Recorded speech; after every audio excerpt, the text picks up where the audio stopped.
요엘 1장. 부두엘의 아들 요엘에게 임한 여호와의 말씀이라. 늙은 자들아 너희는 이것을 들을지어다. 땅의 모든 주민들아 너희는 귀를 기울일지어다. 너희의 날에나 너희 조상들의 날에 이런 일이 있었느냐? 너희는 이 일을 너희 자녀에게 말하고 너희 자녀는 자기 자녀에게 말하고 그 자녀는 후세에 말할 것이니라. 팥중이가 남긴 것을 메뚜기가 먹고 메뚜기가 남긴 것을 느치가 먹고 느치가 남긴 것을 황충이 먹었도다. 취하는 자들아 너희는 깨어 울지어다. 포도주를 마시는 자들아 너희는 울지어다. 이는 단 포도주가 너희 입에서 끊어졌음이니 다른 한 민족이 내 땅에 올라왔음이로다. 그들은 강하고 수가 많으며 그 이빨은 사자의 이빨 같고 그 어금니는 암사자의 어금니 같도다. 그들이 내 포도나무를 멸하며 내 무화과나무를 긁어 말갛게 벗겨서 버리니 그 모든 가지가 하얗게 되었도다. 너희는 처녀가 어렸을 때에 약혼한 남자로 말미암아 굵은 배로 동이고 애곡함같이 할지어다. 소재와 전제가 여호와의 성전에서 끊어졌고 여호와께 수종드는 제사장은 슬퍼하도다. 밭이 황무하고 토지가 마르니 곡식이 떨어지며 새 포도주가 말랐고 기름이 다하였도다. 농부들아 너희는 부끄러워할지어다. 포도원을 가꾸는 자들아 곡할지어다. 이는 밀과 보리 때문이라 밭의 소산이 다 없어졌음이로다. 포도나무가 시들었고 무화과나무가 말랐으며 석류나무와 대추나무와 사과나무와 밭의 모든 나무가 다 시들었으니 이러므로 사람의 즐거움이 말랐도다. 제사장들아 너희는 굵은 배로 동이고 슬피 울지어다. 제단에 수종드는 자들아 너희는 울지어다. 내 하나님께 수종드는 자들아 너희는 와서 굵은 베옷을 입고 밤이 새도록 누울지어다. 이는 소재와 전제를 너희 하나님의 성전에 드리지 못함이로다. 너희는 금식일을 정하고 성회를 소집하여 장로들과 이 땅의 모든 주민들을 너희 하나님 여호와의 성전으로 모으고 여호와께 부르짖을지어다. 슬프다 그날이여. 여호와의 날이 가까웠나니 곧 멸망같이 전능자에게로부터 이르리로다. 먹을 것이 우리 눈앞에 끊어지지 아니하였느냐? 기쁨과 즐거움이 우리 하나님의 성전에서 끊어지지 아니하였느냐? 씨가 흙덩이 아래에서 썩어졌고 창고가 비었고 곡간이 무너졌으니 이는 곡식이 시들었음이로다. 가축이 울부짖고 소떼가 소란하니 이는 꼴이 없음이라. 양떼도 피곤하도다. 여호와여 내가 주께 부르짖으오니 불이 목장의 풀을 살랐고 불꽃이 들의 모든 나무를 살랐음이니이다.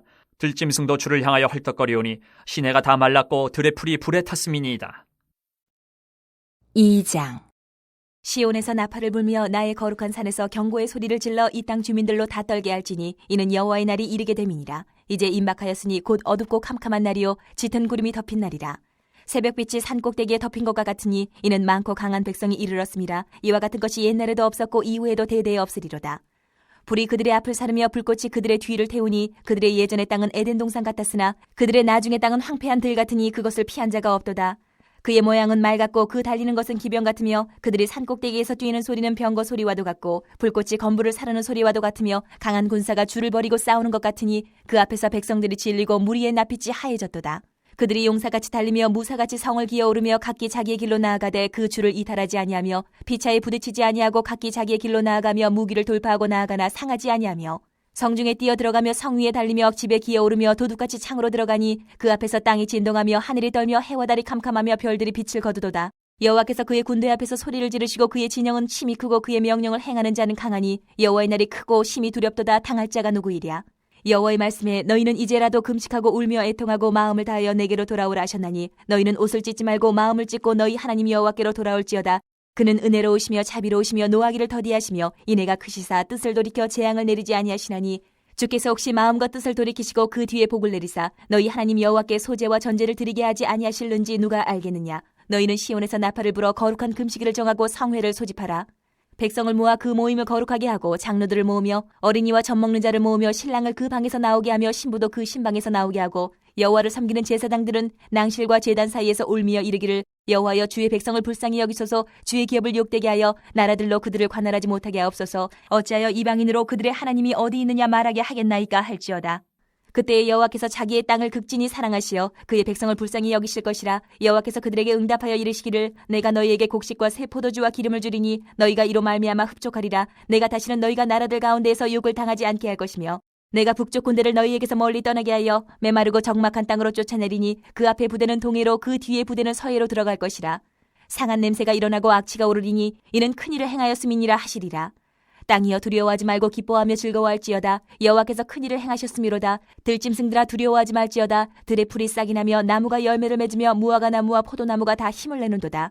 시온의 자녀들아 너희는 너희 하나님 여호와로 말미암아 기뻐하며 즐거워할지어다. 그가 너희를 위하여 비를 내리시되 이른 비를 너희에게 적당하게 주시리니 이른 비와 늦은 비가 예전과 같을 것이라. 마당에는 밀이 가득하고 독에는 새 포도주와 기름이 넘치리로다. 내가 전에 너희에게 보낸 큰 군대 곧 메뚜기와 느치와 황충과 팥중이가 먹은 횟수대로 너희에게 갚아주리니 너희는 먹되 풍족히 먹고 너희에게 놀라운 일을 행하신 너희 하나님 여호와의 이름을 찬송할 것이라. 내 백성이 영원히 수치를 당하지 아니하리로다.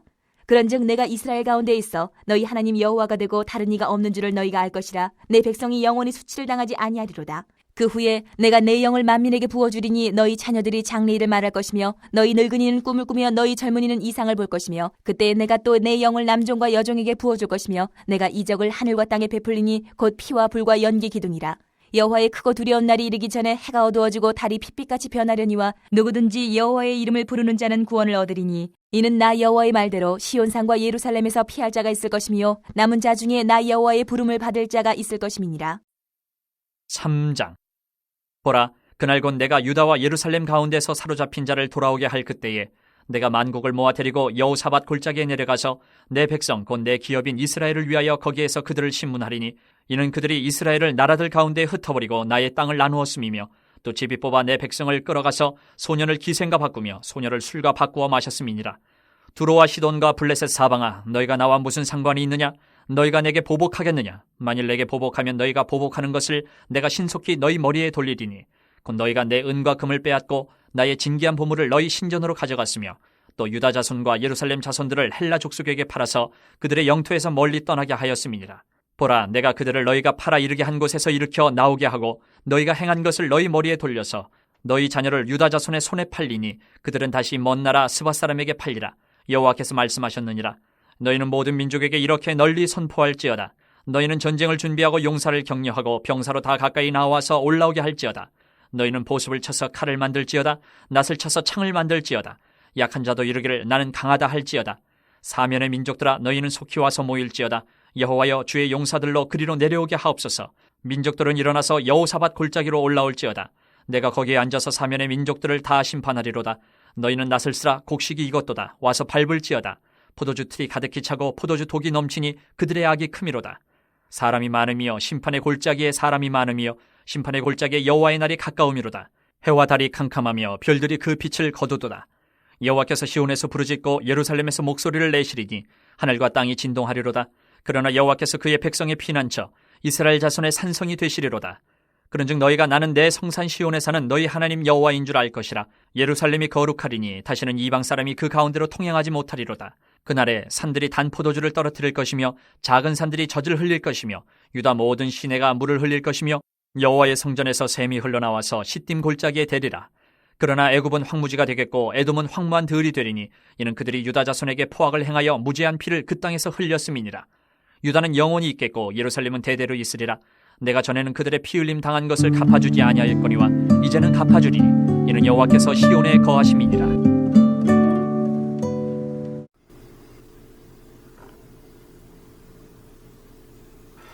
요엘서는 부드엘의 아들 요엘이 썼으며 언제 쓰여졌는지에 대해 의견이 분분합니다.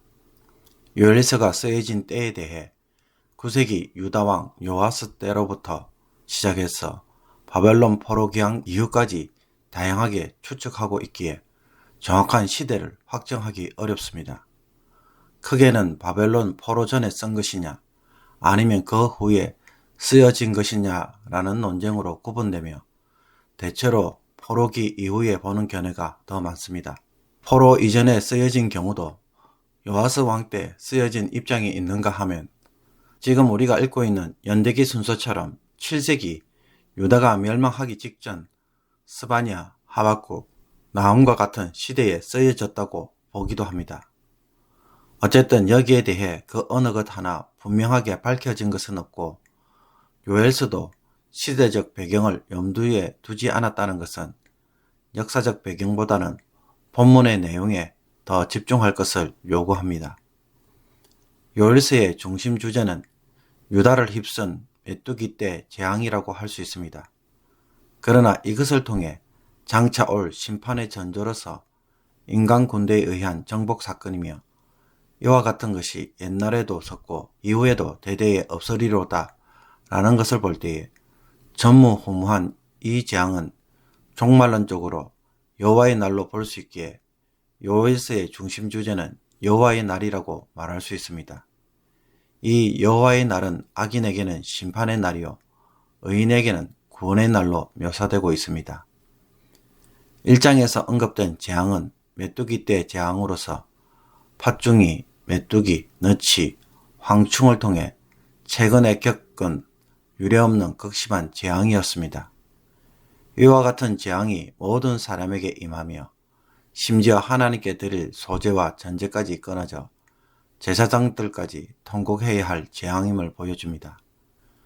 메뚜기에 대한 단어들에 대해 이것이 메뚜기의 발달 과정에 따른 단계로 표현하여 재앙의 연속성을 표현한 것인지 아니면 모두 메뚜기를 가르치는 동의어로서 재앙의 심각성을 묘사하는 것인지 정확하게 알 수 없지만 아마도 둘 모두를 포함하고 있다고 보는 것이 좋아 보입니다. 메뚜기 떼 재앙은 광범위하고도 파괴적인 피해를 가져와서 밭이 황무하고 토지가 마르며 곡식과 포도주, 기름을 더 이상 구할 수 없게 만들며 그 결과 여호와의 전에 제사가 중단되는 심각한 상황이 됩니다. 이것은 메뚜기 떼 재앙이 단순한 재앙이 아닌 하나님으로부터 온 것임을 보여주며 여기에 금식일을 정하고 성회로 모이고 장로들과 주민들로 하여금 하나님에게 부르짖도록 회개를 요청합니다. 메뚜기 떼 재앙을 무시할 수 없는 이유는 이것이 여호와의 날이 가까웠음을 보여주는 전조이기에 요엘 선지자는 탄식하며 애통의 간구를 합니다. 1장에서 말한 메뚜기 떼 재앙이 과거에 일어난 일로 여호와의 날의 전조라고 한다면 미래에 일어날 여호와의 날은 어떤 모습으로 찾아올까요? 2장 1절과 2절을 보면 메뚜기 떼의 이미지가 여호와의 날로서 또 인간 군대로 표현되어 있습니다. 이는 여호와의 날이 이르기 때문이라. 이는 많고 강한 백성이 이르렀음이라. 그러므로 2장에서 소개되는 여호와의 날은 구원의 날이 아닌 심판의 날로서 크고 강력한 군대가 공격하는 것으로 묘사합니다. 하나님의 심판을 수행하는 이 군대는 에덴 동산 같았던 땅을 황폐한 들처럼 만들며 하나님이 진두지휘함으로 어느 누구도 막을 수 없음을 보여줍니다. 여호와의 날이 크고 심히 두렵도다. 당할 자가 누구랴. 아무도 당해낼 수 없는 이런 심판 앞에서 할 수 있는 것은 하나님에게로 돌아와 회개하는 것밖에 없습니다. 너희는 이제라도 금식하고 울며 애통하고 마음을 다하여 내게로 돌아오라. 은혜로우시며 자비로우시며 노하기를 더디하시며 인애가 크신 하나님의 성품에 의지해서 회개할 때 혹시 하나님께서 뜻을 돌이켜 재앙을 내리시지 않을 수 있기 때문입니다. 그래서 예전처럼 다시 제사를 드릴 수 있는 날이 올 수 있을지도 모른다고 말합니다. 만약 이스라엘이 하나님 앞에서 이렇게 회개를 한다면 여기에 대한 하나님의 반응은 무엇입니까? 2장 18절부터 시작되는 내용들은 자기 땅을 극진히 사랑하시고 그의 백성을 불쌍히 여기실 것이라고 말합니다. 그래서 곡식과 새 포도주, 기름을 흡족히 주시겠다고 약속합니다. 그리고 땅을 황폐하게 만든 북쪽 군대를 멀리 떠나가도록 쫓아내시겠다고 말합니다.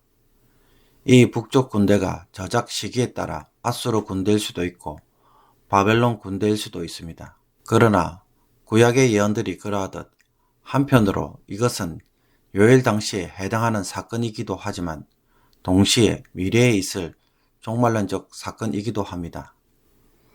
21절에서 27절을 보면 땅과 들짐승들을 의인화하고 열매를 맺고 풍성한 결실을 맺도록 하겠다는 것은 사람의 타락으로 인해 고통당한 피조세계가 사람의 구속을 통해 회복될 것을 종말론적 관점에서, 즉 미래에 완성된 관점에서 보여줍니다. 그리고 요엘은 하나님께서 성령을 만민에게 부어주신다고 말합니다. 제한된 사람에게만 부어졌던 성령을 만민에게 부어주신다는 것은 더 이상 중재자가 없이 하나님을 직접 경험할 수 있다는 것으로 이제 옛 시대가 끝나고 새로운 시대가 될 것을 보여줍니다. 신약에서 오순절의 한 베드로의 설교를 보면 그는 요엘서의 말씀을 인용함으로써 성령의 부르심으로 새로운 시대, 종말론적 시대가 시작되었다고 선언하고 있음을 보여줍니다. 3장에서는 열방에 대한 심판을 언급합니다. 여호와께서 유다와 예루살렘 가운데 사로잡힌 자를 돌아오게 하실 때에 하나님은 만국을 모아 여호사밧 골짜기에서 심판합니다. 여호사밧 골짜기는 마지막 때 열국을 심판하실 상징적 장소이며 본문 내에서도 심판의 골짜기로 불리워집니다. 유대인들은 기드론 골짜기를 최후의 심판 장소로 믿고 여기에 무덤을 만드는 가장 좋은 장소로 여겼다고 합니다. 여호사밧이라는 단어는 여호와께서 심판하신다는 의미를 담고 있습니다. 하나님은 이곳에 자기 백성 이스라엘을 압제한 열국을 모아서 심문하시며 이웃 나라인 두로와 시돈, 블레셋을 향해 심판을 선언합니다. 비록 이스라엘이 악할지라도 그들이 유다와 예루살렘 자손들을 헬라 족속에게 판 것에 대하여 그 행한 대로 돌려주시겠다고 말합니다. 하나님은 모든 민족들을 모아 여호사밧 골짜기에 모이게 하신 후 그들과 상대하여 전쟁을 하시고 이기고 심판하십니다. 그래서 온 땅의 주인이 누구이시며 누가 통치를 하시는지 보여주실 것입니다.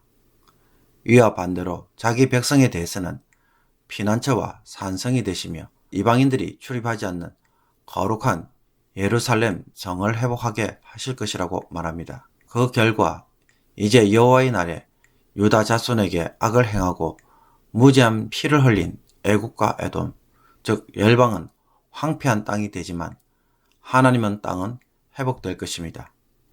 하나님이 시온에 다시 임재하심으로 입에서 끊어졌던 포도주가 산에서 흘러내리고 풀밭이 없어 헤매던 소들이 마음껏 풀을 먹어 젖이 언덕에서 흘러내리며 말랐던 시내에 물이 흐르고 기쁨과 즐거움이 사라진 성전이 광야를 적시는 생수의 근원이 될 것이라고 말합니다.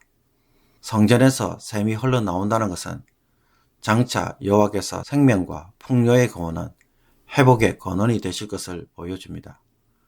그러므로 요엘서가 바라보는 여호와의 날에 대해 일부는 역사적 상황에서 이루어지지만 궁극적으로는 먼 미래, 즉 종말론적으로 바라보면서 마지막 날에 완전히 실현될 약속으로 주어졌다는 것을 알 필요가 있습니다. 선지자들의 많은 예언들은 긴 시간을 두고 이루어질 사건을 한꺼번에 바라보고 말하고 있기 때문입니다.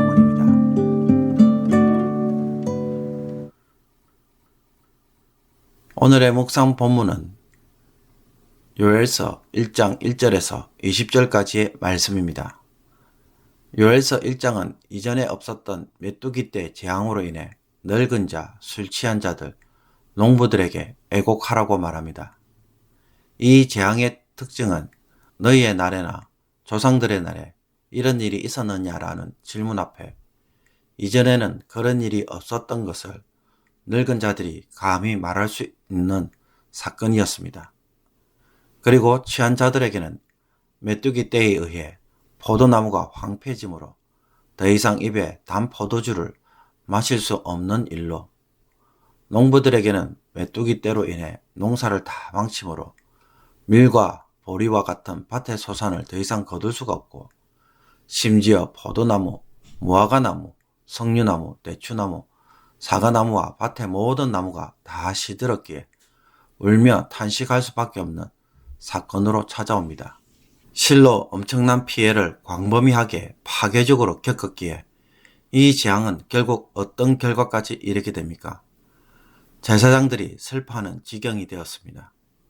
그 이유는 곡식이 떨어지고 제사를 드리는 데 필요한 재료들이 사라졌기 때문입니다. 밀가루와 기름과 유황을 불태우는 소재, 포도를 제단에 붓는 전제를 더 이상 드릴 수가 없는 것입니다. 재앙의 결과로 이스라엘의 제사가 중단되는 사건이 발생한 것입니다. 그러므로 이 사건은 어떤 사건입니까? 심각한 사건입니다. 그냥 문제가 생겨서 고생을 하는 문제가 아닙니다. 제사를 드리지 못하는 것은 재앙 때문인데 그 재앙은 하나님이 보내주신 것입니다. 그러므로 하나님이 이 제사를 멈추게 하셨습니다.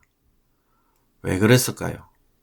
하나님이 더 이상 제사를 드리지 못하도록 하신 이유가 무엇일까요? 이 재앙에 대해 요엘 선지자는 제사장들에게 14절에서 이렇게 요구합니다. 너희는 금식일을 정하고 성회를 소집하여 장로들과 이 땅의 모든 주민들을 너희 하나님 여호와의 성전으로 모으고 여호와께 부르짖을지어다. 금식을 선포하고 성전에 모여 회개할 것을 요청합니다. 그렇다면 무엇을 회개해야 합니까? 이와 같은 재앙이 일어나도록 만든 일을 회개해야 할 것입니다. 그런데 이상한 것은 요엘 선지자가 무엇을 회개해야 하는지에 대해서는 전혀 언급을 하지 않고 있습니다. 그것보다는 15절에 슬프다 그날이여 여호와의 날이 가까웠나니 곧 멸망같이 전능자에게로부터 이르리로다 라고 말하고 있습니다. 무슨 잘못과 죄악으로 이런 재앙이 일어났는지 모르지만 이 재앙은 무엇을 가져오는 사건이었습니까? 여호와의 날이 가까워지도록 멸망이 이르도록 하는 전조로 일어난 사건이기에 속히 회개함으로 그 날이 임하지 않도록 요구하고 있음을 보여줍니다. 장차 올 여호와의 날이 심판의 날이 되지 않도록 회개를 요청합니다. 그러므로 메뚜기 때의 재앙은 장차 임할 여호와의 날의 전조로서 미리 보여주고 경고를 주기 위한 사건으로 하나님께서 사용하고 계시는 것을 보여줍니다. 이것은 맛보기에 불과할 뿐 진짜는 따로 있다는 것입니다. 이 문제를 통해 요엘 선지자가 요구하는 것은 회개입니다. 하나님께로 돌아와서 하나님에게 부르짖는 것입니다. 2장에서 이 회개를 이렇게 표현합니다. 너희는 이제라도 금식하고 울며 애통하고 마음을 다하여 내게로 돌아오라. 너희는 옷을 찢지 말고 마음을 찢고 너희 하나님 여호와께로 돌아올지어다. 마음을 찢어서 하나님께로 돌아오는 것, 이것을 강력하게 요구합니다. 하나님을 향한 마음을 다시 회복하라는 것입니다. 그렇지 않으면 이 맛보기가 진짜로 임한다는 것입니다. 주의나 경고가 아닌 진짜로 심판과 처벌로서 임할 날이 있게 될 것이라는 것입니다. 사랑하는 성도 여러분, 일상에서 일어나는 크고 작은 고난과 문제들로 인해 내가 하나님 앞에서 신앙생활을 못하게 될 때 그것을 여러분은 어떻게 받아들이십니까? 어쩔 수 없는 일로 보고 잠시 신앙생활을 내려놓는 일로 결정하십니까? 문제가 생겨 주일 예배에 참석하지 못하게 될 때 당연하게 빠질 수밖에 없는 일로 처리하며 다음에 잘하면 되지 라는 말로 끝내십니까? 그러나 요엘 선지자가 말한 것처럼 이 일이 장차 임할 큰 고난의 전조라고 한다면 어떻게 하시겠습니까? 결코 그렇게 되어서는 안 될 것입니다. 요엘이 요구한 것처럼 속히 돌이켜서 하나님에게로 돌아와서 여호와 하나님을 섬기는 이 일이 중단되지 않도록 예배를 굳게 세우는 일을 해야 할 것입니다. 그러므로 어떤 일로 어떤 문제로 너무 쉽게 예배를 빠지거나 혹은 경건의 삶을 등하시하는 것에 대하여 우리 모두가 마음의 경계를 삼아야 합니다. 그런 일로 예배의 중단이 일어나지 않도록 조심해야 합니다. 그렇게 하기 위해서는 차라리 그 일을 포기하고 예배를 드리는 선택이 우리에게 필요합니다. 그 일에 손해를 입고 하나님 앞에서 신앙을 지키는 일이 장차 임할 심판의 전조가 되지 않는 길인 것입니다.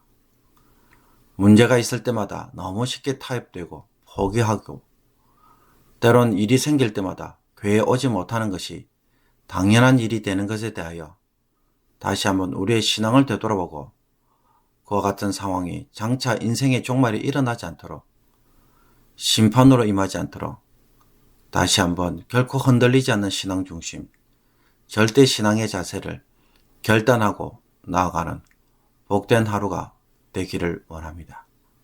기도드리겠습니다. 하나님 아버지, 많은 일들이 우리의 연약함과 죄악으로 인해 일어나기에 그 죄악으로 인해 여호와의 날이 가까우며 심판의 징조로 경험하는 자가 되지 않게 하여 주옵소서. 일상의 삶에서 일어나는 사건들이 그냥 일어나는 것이 아님을 늘 주목하게 하시며 깨어있는 마음으로 회개하는 저희들이 되게 하여 주옵소서. 세상에서 바쁘게 살기에 판단하지 못하고 깨닫지 못하고 미련하게 살아가는 저희들이 되지 않기를 원합니다. 말씀 묵상 가운데에 영혼이 깨어있게 하시며 분별력을 주사 죄를 멀리하고 의로운 삶을 날마다 마음에 사모하는 자들이 되게 하여 주옵소서.